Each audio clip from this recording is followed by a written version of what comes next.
manifestaciones bucales en los TRS, determinantes morfológicos. Buenos días, para mí es un placer estar entre ustedes. Me llamo Ambrosio Bermejo y les voy a hacer una presentación sobre la patología oral dentro del SAOS, exactamente. La primera imagen es el título de conferencias: manifestaciones bucales de los trastornos respiratorios del sueño. Concretamente vamos a hablar del SAO y determinantes morfológicos que nos van a llevar necesariamente a la patología. Para entender esta es preciso conocer los determinantes morfológicos y también fisiológicos, lógicamente. En primer lugar, quiero agradecer a la organización del Congreso la amabilidad que han tenido, en especial a don Carlos Mas Bermejo, la amabilidad que ha tenido al invitarme a estar entre ustedes. Ya les digo que yo no soy especialista en SAOS, pero voy a aportar mis conocimientos de anatomía. Estuve 10 años de profesor de anatomía antes de ser catedrático de medicina bucal en la Universidad de Murcia. Estuve en Alicante como profesor de anatomía. Y este es el índice. Vamos a hacer una introducción, después hablaremos de determinantes morfológicos tratando de explicar un poquito cómo la morfología lleva a esa, cómo la embriología lleva a la morfología, y finalmente las manifestaciones bucales de este síndrome, para llegar a unas conclusiones que más que conclusiones van a ser pregunta detrás de pregunta. Bien, muchísimas gracias. El SAOS ya sabemos que es un desorden respiratorio del sueño caracterizado por hipoxia intermitente que lleva a hipoxemia, hipercapnia y fragmentación del sueño. Bien, es un desorden muy frecuente. En la proporción hombre-mujer es de 3 a 1 y en la faringe humana confluyen distintas funciones como respirar, tratar y desde hace unos 200.000 años también hablar. Pero entonces, en un tramo de menos de 20 centímetros, es donde se van a producir todos los acontecimientos que llevan al SAOS. En resumen, y explicándolo de un modo muy simple y muy sencillo, consiste en que este tramo, ya digo, contando todas las fosas nasales y la propia faringe, nasofaringe, orofaringe y laringofaringe, pues tiene menos de 20 centímetros. Y aquí es donde se van a producir estas obstrucciones totales o parciales que van a hacer que el aire que entra por la narina no llegue de forma adecuada al pulmón, a los alveolos pulmonares, para que aquí se carguen los hematíes de oxígeno y puedan llegar a los 70 billones de células, entre las cuales se encuentran las delicadísimas neuronas. No tenemos más de 80.000 millones de neuronas, pero todas necesitan su oxígeno y su glucosa. Si esto se interrumpe de una forma total o parcial, si sucede algo en ese tramo verdaderamente maravilloso que es la nariz y la faringe, entonces tendremos el problema. Bien, vamos a iniciarnos con la etiopatogénesis. Bien, estas obstrucciones o semiobstrucciones pueden tener varios orígenes. Está implicada la edad, el peso, el género y el estrés. El estrés también contribuye a esto. Todos hemos tenido lo que se denomina un nudo en la garganta. Esto no es ni más ni menos que una manifestación del estrés. En segundo lugar, tenemos la hipotonía muscular, la falta de ejercicio físico y la ingesta de psicotropos. Ahora lo vamos a ver.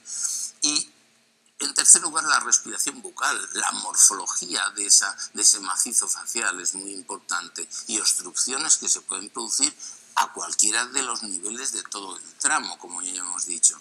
Hábitos tóxicos como el tabaco y el alcohol, entre otros muchos. Y hay un quinto elemento que es el lenguaje, y vamos a hablar de él porque a veces nos olvidamos de este tema. No es normal que yo esté hablando con ustedes en este momento, y no es normal porque 4.300 especies de mamíferos no consiguen hacer lo que yo estoy haciendo, que es hablar. ¿Ustedes consideran que es normal? Pues no es normal, y lo tenemos incorporado desde hace poco tiempo, 50.000, 200.000 años, no más. Esto es muy poco tiempo en la evolución del ser humano. Tengan en cuenta que un hígado ha tardado millones de años en evolucionar para estar como está. Un ojo también. En cambio, tracto vocal, el tracto fonador, se ha ido formando aprovechando pedazos, trozos de otros elementos. Está el pulmón que impulsa el aire, está la laringe, después la faringe que modifica las cavidades oronasales.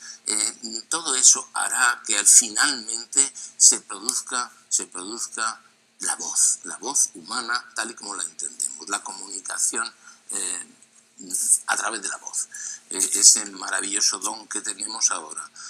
Vamos a analizar esta imagen, fíjense, vamos a ir hablando de los distintos componentes etiopatogénicos. El porcentaje de población adulta con obesidad en España en 2017, pero estos son los últimos datos que nos da el Instituto Nacional de Estadística. Fíjense que en la columna azul van los hombres y en la negra las mujeres. Hay determinado momento, a medida que pasan los años, pues engordamos, y el hombre más que la mujer gana paso con los años. Pero llega un momento, el momento de la menopausia, en que la columna negra sobrepasa al azul. Son ellas. Y esta imagen se podría superponer a lo que sucede con el SAOS. Con el tiempo, este síndrome de apnea-hipopnea del sueño es más predominante, ya lo hemos visto en el hombre, pero llega un momento en que nos igualamos, que es el momento de la menopausia de la mujer, la posmenopausia, e incluso en muchas ocasiones ellas superan en número a los hombres. Bien, vamos a pasar a la siguiente imagen. Miren, ¿cuál es el futuro que nos espera? Pues el futuro para los especialistas en SAOS no es malo, tanto en cuanto que la prevalencia de obesidad va en aumento y el consumo de estupefacientes entre las personas mayores lleva camino de convertirse en una auténtica epidemia oculta. Quiere decir esto que cada día vamos a tener más síndromes de apnea y hipopnea del sueño, obstructiva del sueño. Bien, estas son imágenes en relación a la respiración, son imágenes muy interesantes. En este artículo, Tanuma y colaboradores, Suzuki y Tanuma, lo que hacen es un estudio en la imagen A. Lo que estamos viendo es un respirador nasal, alguien que respira por la nariz, y entonces se hace un análisis dinámico de los fluidos en A, en un respirador nasal, y en B, en un respirador nasal y bucal. Está respirando por la nariz y por la boca al mismo tiempo. Esto es perfectamente analizable hoy en día.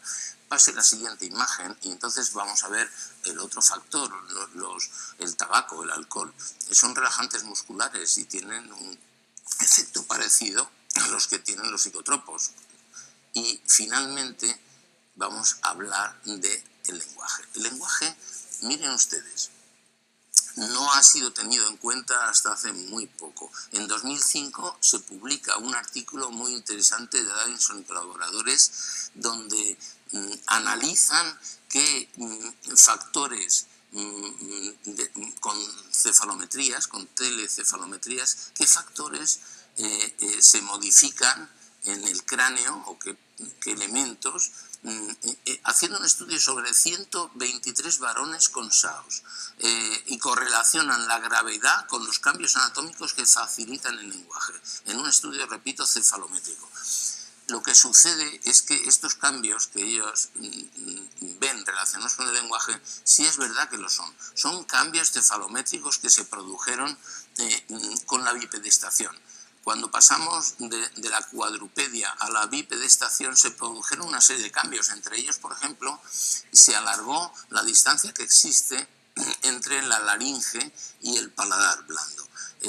Esto facilitó que posteriormente se incorporara el lenguaje, porque la bipedestación se produjo pues hace 8 millones de años y el lenguaje es relativamente reciente. Pero ellos hacen este estudio muy interesante y llaman la atención sobre la importancia que tiene el lenguaje tal vez en la producción del SAOS.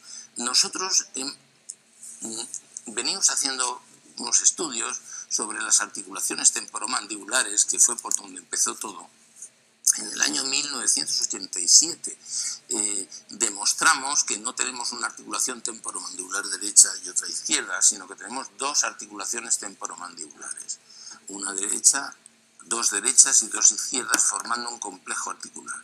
Demostramos en el 87 que existen superficies distintas de cada una de estas articulaciones, en el 92 que cada articulación posee su propia cápsula articular y en el 2002 que cada articulación posee ejes de movimiento diferentes. Los movimientos mandibulares serían la resultante final de los movimientos que se producen en las cuatro articulaciones. Es muy interesante y resumiendo, aquí tengo un disco articular multiplicado por 5 aproximadamente de tamaño, donde puedo ver perfectamente la parte de arriba, que es una silla de montar, es decir, un encaje recíproco que articula perfectamente con la apófisis transversa del hueso temporal, y por debajo, efectivamente, la articulación condílea, una cavidad, verdadera cavidad glenoidea, que articula con el cóndilo articular. Bien, nosotros estudiamos, en la siguiente imagen podremos verlo, pues que hay y recientemente, es una línea de investigación que iniciamos recientemente, pero que ya hay 3 publicaciones. La última de ellas está en fase de publicación todavía. Bien, pues hemos descrito patrones mandibulares en relación con el lenguaje, y hay una de sobreborde rojo que también está relacionada con el lenguaje, muy curiosa, y la última es donde relacionamos chimpancés, estudios sobre chimpancés, sobre neandertales y sobre humanos. Aquí tengo un cráneo en plástico de un chimpancé. Es muy interesante lo que hemos encontrado, porque son elementos relacionados con tres funciones que tiene la mandíbula y que están relacionadas con el lenguaje. 3 funciones morfológicas y que tienen su reflejo en la morfología. Cuando hablamos, movemos 3 cosas fundamentalmente. La mandíbula, para poder pronunciar, la articulación temporomandibular, las articulaciones temporomandibulares influyen, la lengua y los labios. Son los 3 elementos. Pues esos 3 elementos los hemos estudiado. Y, por ejemplo, por ponerles un ejemplo, simplemente que sepan que en el cóndilo mandibular hay un ángulo, hay como una especie de cresta que cruza de lateral a medial, y las 2 superficies articulares forman un ángulo. Ese ángulo es mucho menos acusado en el chimpancé, porque el chimpancé tiene unos movimientos mandibulares muy característicos, totalmente diferentes al hombre. El hombre, en cambio, tiene un ángulo mucho más acusado, porque no tenemos necesidad de realizar esos movimientos. Hablamos. ¿Saben qué? Que hablamos desde que nos levantamos por la mañana hasta que nos acostamos. Estamos hablando continuamente. Fíjense en la siguiente imagen. Es el resultado del estudio sobre cóndilos, sobre cara interna de la mandíbula y el mentón. Bueno, pues el estudio, después de analizar humanos, neandertales y chimpancés, hace que encontremos, vamos a la anterior, por favor, en que encontremos que el neandertal está más cerca del chimpancé que del humano, con lo cual deducimos que su capacidad de lenguaje era menor. Por eso ellos perdieron la primera gran guerra europea. La perdieron, la ganó el ser humano, el sapiens, probablemente porque ellos no dominaban el lenguaje hablado como lo dominamos nosotros. Es interesante, y desde luego todas estas cuestiones no serían de interés si no viéramos la siguiente imagen relacionada con la comorbilidad del SAOS. Está relacionada con cefaleas, endotelitis, hipertensión, insuficiencia cardíaca, arritmias cardíacas, infartos de miocardio, accidentes cerebrovasculares y fallecimientos prematuros. Esto lo sabemos, y muy recientemente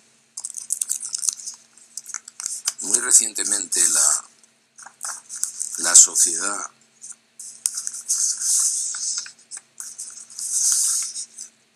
la Asociación Americana del Corazón difunde una declaración de apnea del sueño. Esto fue este verano pasado, alertando sobre la relación que existe entre las enfermedades cardíacas y el SAOS. Dice que la apnea obstructiva del sueño está presente en más del 40% de las personas con enfermedades cardiovasculares.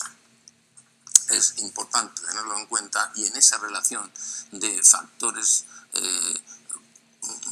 relacionados con la comorbilidad, pues unas enfermedades están más relacionadas que otras con el SAOS. No todas son iguales. Bien, vamos a pasar a la segunda parte, los determinantes morfológicos. Es muy interesante primero hablar un poquito de embriología, muy poquito, porque en realidad, pero sí para darnos cuenta de la importancia que tienen. Mire, esto que tengo aquí es un embrión de 4 semanas y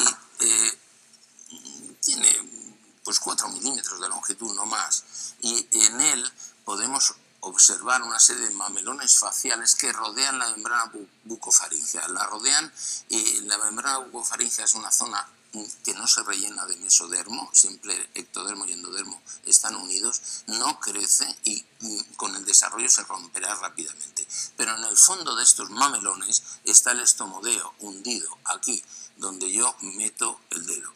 Bien, con el desarrollo entre la 4ª y la 8ª semana se están produciendo unos cambios muy rápidos en la boca. Miren, al principio tenemos una cavidad nasobucal completamente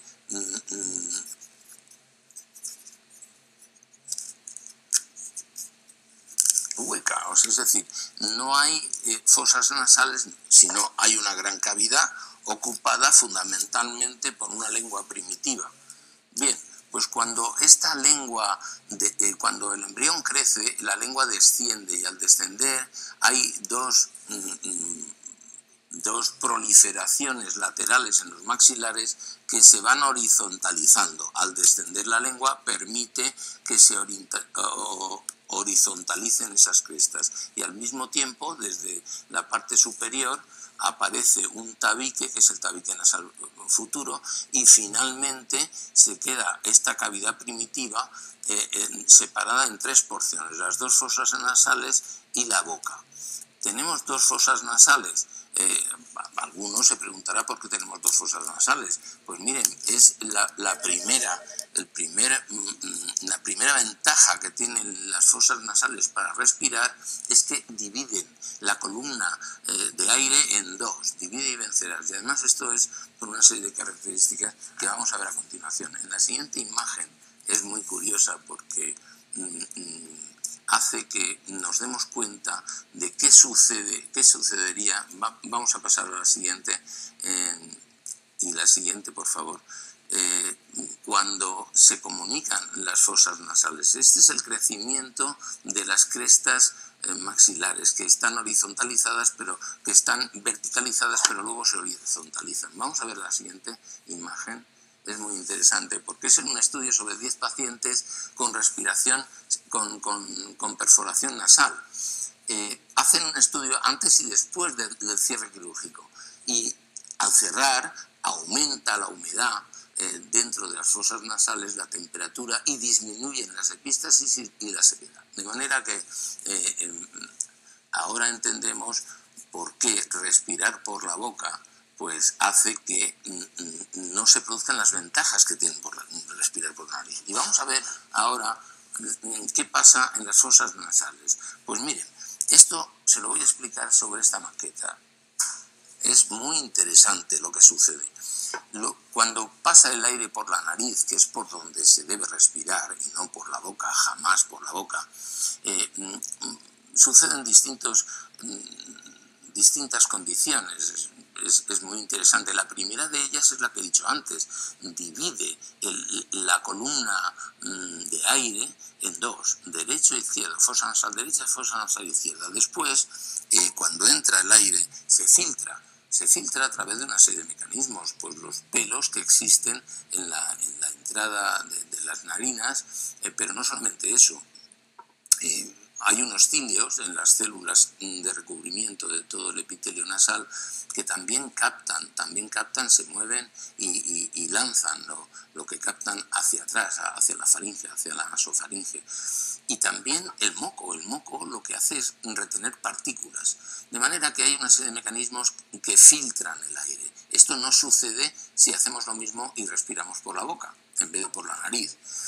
Pero hay más, el aire se frena, se producen unas turbulencias al principio, muy cerca de las narinas, pero que hacen que se caliente, que el aire entre en contacto con la rica vascularización de la mucosa, y luego cuando el aire llega a los cornetes, ahí se lamina, de manera que todo esto sucede mientras el aire está incorporando óxido nítrico. Óxido nítrico que es vasodilatador, es broncodilatador y además es antiséptico. Una de las teorías de por qué tenemos óxido nítrico que se incorpora en el oxígeno es por la bipedestación. Una de las teorías, digo, al entrar en bipedestación los pulmones cambian de orientación completamente y para poder abastecer de sangre a los vértices pulmonares tiene que haber una serie de controles relacionados con la vasodilatación del óxido nítrico. Bien, pero no queda aquí la cosa, es que el aire lo que hace es ventilar la entrada a las fosas nasales de los senos paranasales. Si no están ventilados porque respiramos por la boca, habrán problemas con esas entradas. Y no queda ahí la cosa, es que además tenemos una flora bacteriana, hay un ecosistema en la nariz maravilloso, en la boca también lo hay, en la boca hay más de 300 especies de microorganismos, pero en la nariz es muy interesante. Fíjense la siguiente imagen. La presencia de una microbiota nasal se altera en SAOS, pero son alteraciones importantes que se asocian con marcadores inflamatorios. Y hay un artículo más antiguo, pero a mí me gusta mucho, pues que está relacionado con el estafilococo, no lo pronuncio muy bien, es un estafilococo especial propio de la fosa nasal, que produce antibióticos y que controla hasta el estafilococo aureus. Pero no solamente, la Escherichia coli también. Es interesantísima la flora bacteriana de la nariz. Por eso hay que respirar por la nariz y mantenerla siempre limpia. Y hay que abusar del agua del mar. Lo aprendimos con el profesor Durán Bonars y yo abuso de ella antes de irme a hacer ejercicio, antes de acostarme, antes de comer, después de comer. Bien, hay que abusar del agua del mar para mantener esa nariz limpia y que todas las funciones que acabamos de relatar pues sean perfectas. ¿Qué pasa cuando respiramos por la boca? Pues miren, que todo esto que acabo yo de reflejar, todo, pues no se produce. Entonces,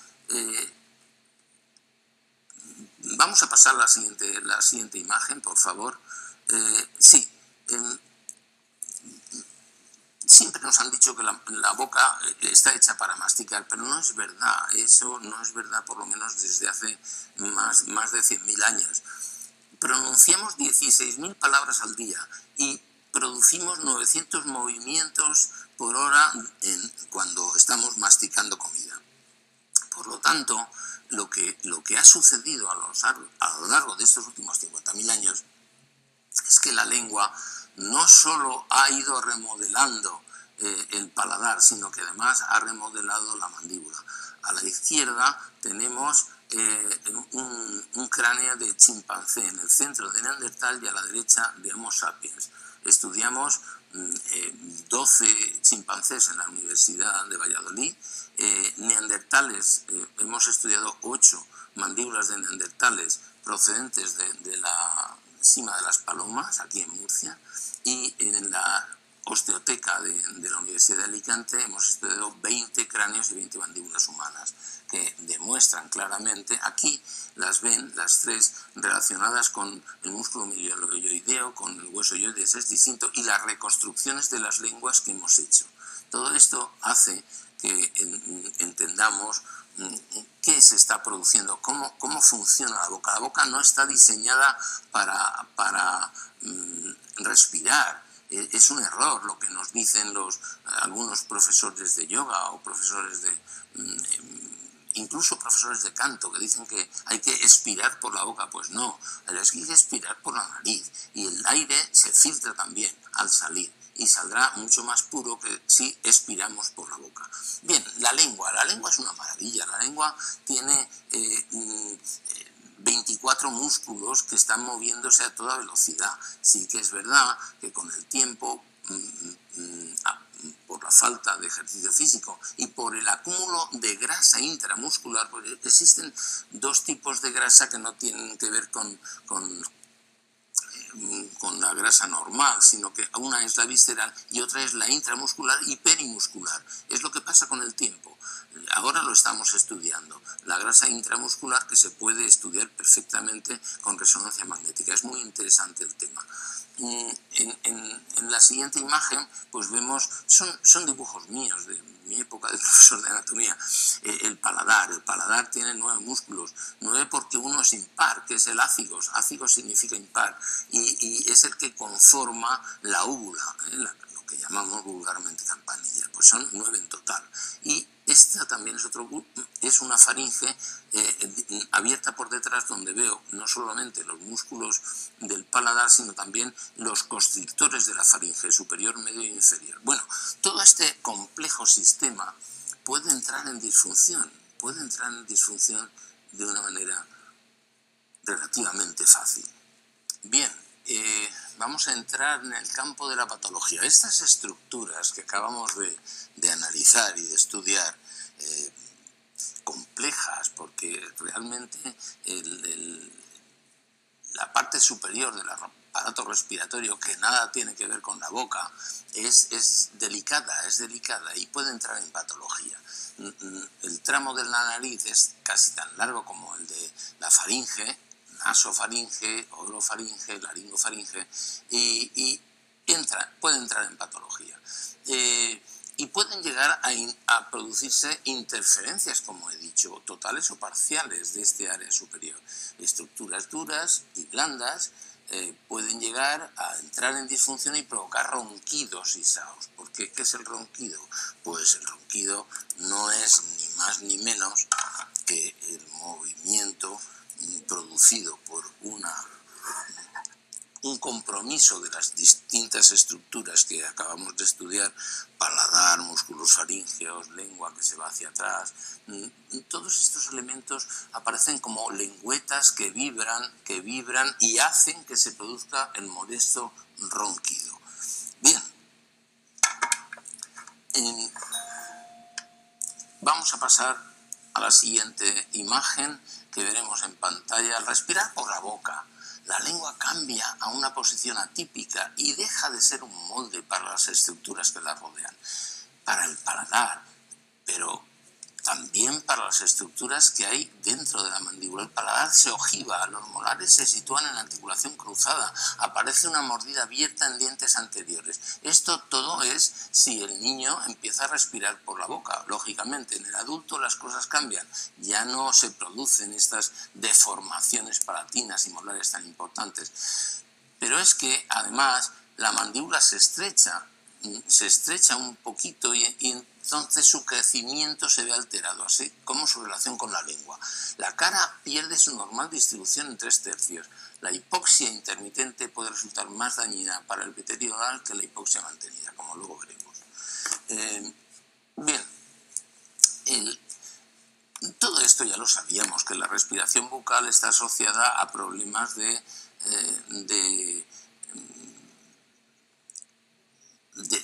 saturación de oxígeno. Esto es importante. No solamente hay cambios morfológicos, sino que hay una alteración en la saturación de oxígeno. Y esto lleva a que esa respiración bucal actúa como una variable que afecta incluso los resultados de aprendizaje. Estos son trabajos relativamente modernos. Bueno, pues hay trabajos experimentales cultivando epitelio oral que demuestran que efectivamente la hipoxia intermitente es más dañina para ese epitelio oral que la persistente. Solo en laboratorio se puede controlar el aporte de oxígeno a la mucosa y Hacerlo in vitro, lógicamente, son pocos trabajos, pero muy interesantes. Bien, vamos a pasar ahora a ver unas imágenes interesantes. En el niño, ¿qué pasa cuando el niño respira por la boca? Pues ya le he dicho que es muy interesante. La lengua desciende de posición y entonces, para que pueda convertirse la cavidad oral en la entrada de la columna de aire, lógicamente la lengua tiene que descender, porque si no desciende no puede pasar la columna de aire. En primer lugar, solo tenemos una columna de aire, no dos columnas de aire como lo hacemos cuando respiramos por la nariz. El niño, la lengua se separa y ya deja de ser el molde del paladar, es el molde perfecto. El paladar debe tener la forma que tiene el dorso de la lengua. Ella es la que manda y la que determina la forma natural y fisiológica de ese paladar. Ahí vemos un paladar hundido, es decir, la bóveda palatina pues se acentúa. Los labios son incompetentes y hay una patología típica labial. Pueden haber fenómenos de candidiasis comisurales, pero incluso la lengua, fíjense, el aporte de oxígeno a la lengua hace que aparezcan incluso a veces fenómenos de depapilación curiosos. Y fíjense en la cara del niño. La cara se transforma completamente. Lo normal es que la cara esté dividida en 3 tercios, los 3 tercios clásicos de Vitruvio. Como saben, Vitruvio fue el arquitecto de Julio César, y todo su estudio morfológico es famoso por el cuadro que conocemos como el hombre de Vitruvio, ¿de acuerdo? Bien, y fíjense el tercio inferior, la mandíbula ha crecido hacia abajo, se ha convertido este varón, por respirar por la boca, en un auténtico dólico facial. Es mucho más acentuado el tercio inferior que el tercio medio y el tercio superior de la cara. Pero no solamente eso, son las narinas que están atrofiadas. Nunca respiró por la nariz este muchacho y tiene problemas y tendrá problemas el día de mañana. Estas obstrucciones, en este caso fue por morfología pura y dura, no por obstrucciones, porque se hizo un análisis perfecto. Otorrinolaringólogo competente descubrió que no habían interferencias de paso del aire por la nariz, simplemente su morfología facial le impedía respirar por la nariz y tuvo una atrofia de esas narinas. En la siguiente imagen, que es ya una mujer mayor, pero igual durante la infancia, además son casos que se repiten matemáticamente. Fíjense los 3 tercios, como el tercio inferior ha crecido mucho más sobre el tercio medio y el tercio superior. Y esta mujer, bellísima mujer, pues ha cambiado su boca para siempre, su cara para siempre.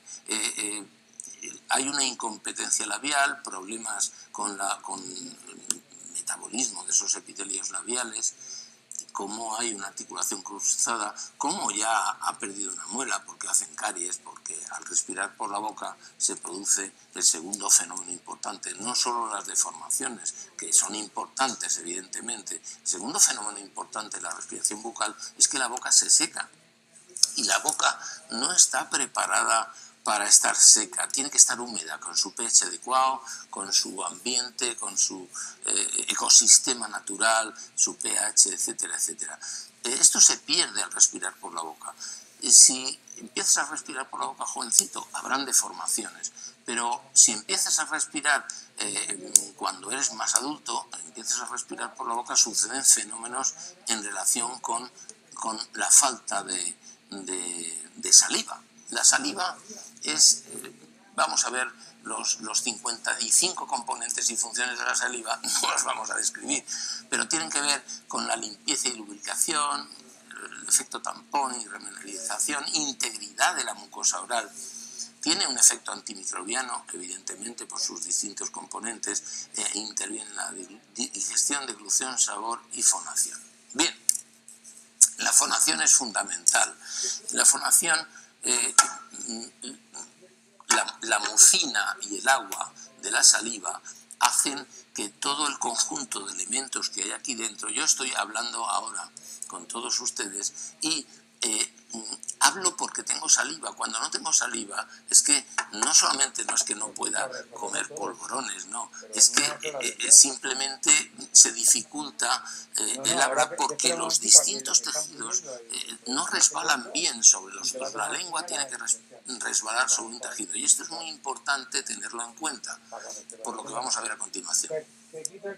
Además, los cambios de la anostomía, pues ya lo he dicho, peritonitis, candidez, caries, enfermedad periodontal y halitosis, síndrome endocardiente, lo vamos a ver luego. Es muy importante tener otra cosa en mente y es conocer bien la morfología de la mucosa oral. Fíjense, aquí este es un estudio muy interesante, no está terminado todavía. Son 33 pacientes adultos tratados por SAOS, donde se encontró una prevalencia de periodontitis del 87%. Es increíble, está sin terminar el trabajo. Todavía falta el grupo control, pero es igual, esto ya es alarmante. Y este trabajo está hecho en Murcia, dirigido por la doctora Mateos. Es el estado de salud periodontal de este importante grupo de 33 pacientes que solo se pueden dar en un ambiente hospitalario. Bien, como decía, vamos a pasar a la siguiente imagen para hablar del síndrome endocardiente. Miren, los distintos tejidos de la boca tienen que ir parejos, es decir, hay un efecto espejo entre los distintos tejidos. Por ejemplo, el dorso lingual está formado por una mucosa queratinizada. Las papilas filiformes están perfectamente queratinizados. ¿Y contra quién tiene que resbalar ese dorso lingual? Contra el paladar duro, que está formado por una mucosa también queratinizada, y sobre las encías, que tienen su mucosa queratinizada. Es decir, la cara ventral de la lengua no, la cara ventral de la lengua está cubierta por un epitelio no queratinizado. ¿Y sobre quién resbala? Pues resbala sobre la mucosa del suelo de la boca, que tiene un epitelio no queratinizado. Es decir, esto es muy importante. Cuando la patología hace que esto no sea así, se producen enfermedades interesantes de analizar, interesantes porque, como el síndrome endocardiente es una sensación de ardor o quemazón oral de 3 meses en ausencia de otra enfermedad bucal. Nosotros presentamos hace ya muchos años, en 2004, un estudio sobre 56 pacientes, donde un 75% presentaba movimientos parafuncionales orales, que se ven potenciados por la serostomía. En estos momentos, pues tenemos casi 500 casos de síndrome endocardiente en mi clínica. Y algún día verán la luz, haremos el estudio, pero siempre detectamos ya casi en más de un 90% movimientos parafuncionales. ¿Y qué vemos? Vemos poca cosa. Estos movimientos parafuncionales de la lengua se manifiestan más en el apes y en los margos linguales. Y ahí lo único que puedo apreciar es una pequeña irritación del vértex, del apes lingual, solamente. Y otras veces la parafunción del paciente es diferente. Por ejemplo, en la siguiente imagen lo que veo es una lengua aplastada contra los dientes. Y en todos los casos veo una falta de saliva. Es decir, este traumatismo continuo, el paciente entra en parafunción con un origen inicial o no, puede ser desencadenado por la colocación de un puente, por la colocación de una prótesis o por una intervención en la boca o no. Pero ahí se inicia una parafunción que no para, y cuanto más me pica, más me rasco, cuanto más me rasco, más me pica. Y se produce finalmente una sensibilización de las fibras amielínicas libres que están debajo del epitelio. Por eso los cambios morfológicos son mínimos y hay que saber apreciarlos. Los pacientes terminan recorriendo médicos y médicos, nadie les dice nada, les miran la lengua, pues la lengua está bien, señora, no tiene usted un cáncer. Pero la lengua, el paciente termina por no poder vivir y no poder dejar vivir a la gente que le rodea por el síndrome de endocardiente. Es muy interesante, es una sensibilización de estas fibras amielínicas libres, pues que están alteradas por los mediadores inflamatorios que se producen por esa parafunción. Bien, pues esas parafunciones se acentúan tremendamente cuando hay sequedad bucal y eso se produce cuando respiramos por la boca. Y esto es lo que tenemos que evitar siempre. Hay que corregirlo siempre, a cualquier edad. Hay que medir. Nosotros medimos la saliva pues con un test que en su momento llamamos test de saliva global, que es como un Schirmer para medir la sequedad del ojo, y lo hacemos en la boca. Medimos la cantidad de saliva que tiene el paciente de una forma rápida y determinamos si es el paciente siempre se queja de que tiene poca saliva, pero hay que determinar cuánta saliva tiene, y esto lo hacemos con el test de saliva global. Es muy importante y hay que modificar la costumbre que pueda tener el paciente en relación con esa sequedad. Yo ayer vi un síndrome de boca ardiente y la paciente llevaba la boca abierta todo el día, pero muy abierta, abría la boca desmesuradamente porque decía que el aire le refrescaba la boca, ese ardor bucal se refresca. Es un círculo vicioso. Lógicamente, cuanto más respira por la boca, más seca está la boca y más traumatismo se produce. Entonces, finalmente, yo creo que es interesante ya llegar... hay una diapositiva muy interesante. Miren, las parafunciones orales son increíbles. Habría que colocar un chip en la lengua para ver, o en los labios para ver qué hacen. Esta mujer encantadora, muy mayor, lo que hace es una parafunción, pero tiene un síndrome de labio ardiente, porque lo que hace es pinzar los labios con sus encías edéntulas y estar moviéndolos todos los días. Pueden ustedes detectar también que hay unas arruguitas en el labio superior propias de cuando contraigo el músculo orbicular. Entonces ¿dónde aparecen las arrugas? En la piel que cubre al músculo orbicular, lógicamente. Hay otros casos muy variados. Por ejemplo, esta mujer que también refleja que tiene unas contracciones continuadas en el músculo orbicular, pues lo que está haciendo es parafunciones, está mojando los labios. Los labios, y nosotros hemos demostrado que los labios forman parte el borde rojo forma parte de la piel. Está hecho para estar seco, no húmedo. Por eso estos pacientes que están continuamente mojándose los labios producen su propia patología. Y también pues tener en cuenta, y esto es muy importante, otra mujer que está aplastando los labios, prácticamente no vemos el borde rojo, Y fíjense otra vez las arruguitas, el famoso código de barras, no solamente en los labios, sino también alrededor. Es muy difícil relajar los músculos faciales, es lo más difícil, pero no es que no se pueda conseguir. Hay otro caso muy interesante, miren, en la lengua. Ya hemos dicho que el dorso de la lengua tiene que tener papilas. Aquí no tiene papilas, ha perdido las papilas porque tiene una enfermedad que se llama líquen plano. Y todo está relacionado con la serostomía. Al perder esas papilas, pierde la queratina. Esa lengua resbala sobre el paladar, que sí que tiene queratina, porque no está afectado por el líquen plano, una enfermedad autoinmune. Y entonces, cuando el paciente respira por la boca, se resecan estos tejidos y aparecen esas lesiones, que son erosiones. No es un líquen plano erosivo, no.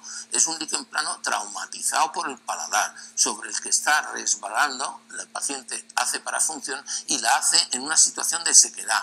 No hay agua, no hay mucina y, por lo tanto, al resbalar esa lengua sobre el paladar, el traumatismo que se produce es muchísimo más intenso. Aquí, en ocasiones, hemos visto cánceres surgir en esas mucosas que están desepitelizadas porque pues están colonizadas muchas veces por virus del papiloma humano. Al virus del papiloma humano le resulta mucho más fácil penetrar aquí que en una mucosa normal, absolutamente. Y entonces hemos visto en algunas ocasiones cánceres del dorso lingual.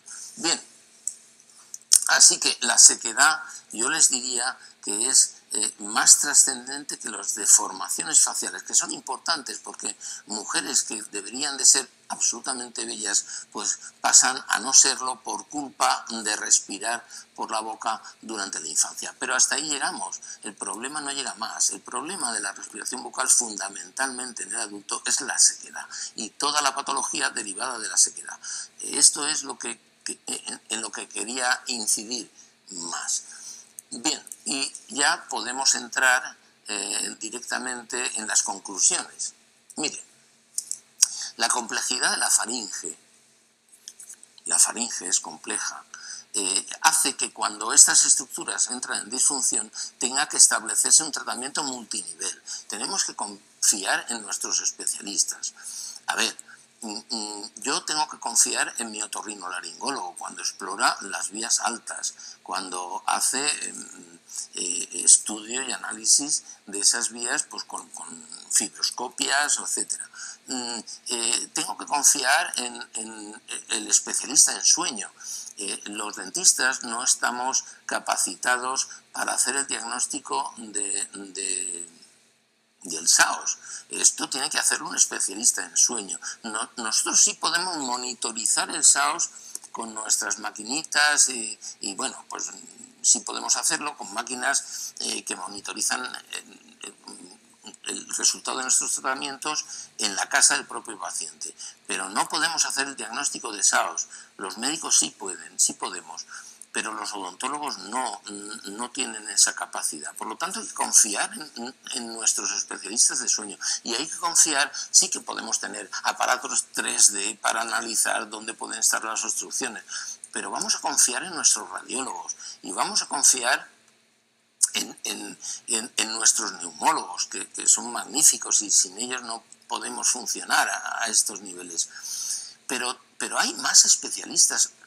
Los neurólogos también tienen que participar muchas veces para ayudarnos en el diagnóstico y en el tratamiento de estos enfermos. Y el gastropatólogo, ustedes se dan cuenta de que el reflujo, algo que no solemos tener en cuenta, pero el reflujo que procede desde el estómago del ácido clorhídrico, el reflujo gastroesofágico, hace que estas estructuras sufran y se produzcan tos crónica o laringitis o alteración en la fonación, el habla se altera. Entonces, por favor, confiemos en nuestros especialistas. Segundo, sospechamos que los dilatadores nasales y el CPAP no resuelven la hipotonía muscular. Esto se ha transformado en esto, y esa hipotonía muscular que origina en parte los fenómenos de apnea y de hipopnea, hace que tengamos que rehabilitar estas estructuras a lo mejor por otros caminos, porque lo único que hacemos con un dilatador nasal es hacer que una narina atrófica pues se dilate un poquito más, que no está mal, no es poco, y lo único que hacemos con un CPAP es introducir una columna de aire por una faringe alterada y hacer que esos músculos faringeos e incluso la lengua no vuelva a su posición normal, sino que lo que estamos haciendo es supliendo una función que tenían que tener estas estructuras musculares y blandas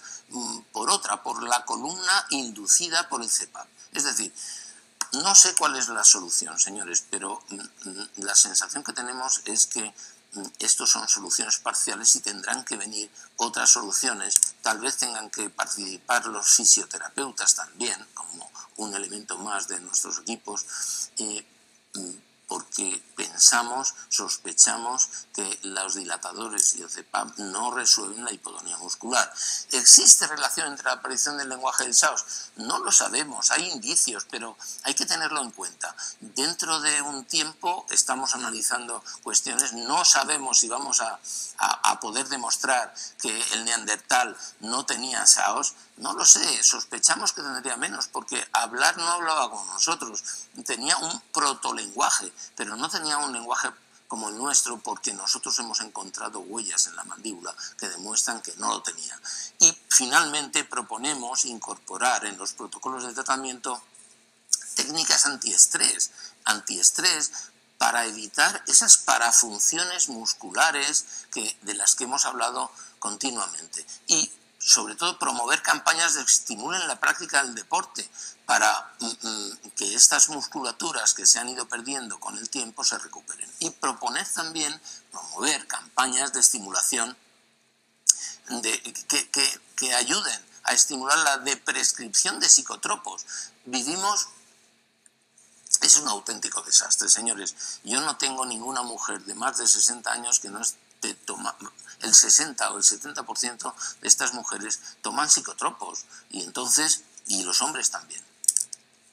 El alcohol es un mio-relajante también. Todo esto hay que modificarlo. Entonces hay que prescribir, a partir de los 70 años, de prescribir fármacos, sobre todo psicotropos. Y tienen que ser también especialistas, psicólogos, los que traten a estos pacientes para que el médico que ha de prescrito, es una palabra que suena rara, pero se llama así, de prescripción de medicamentos.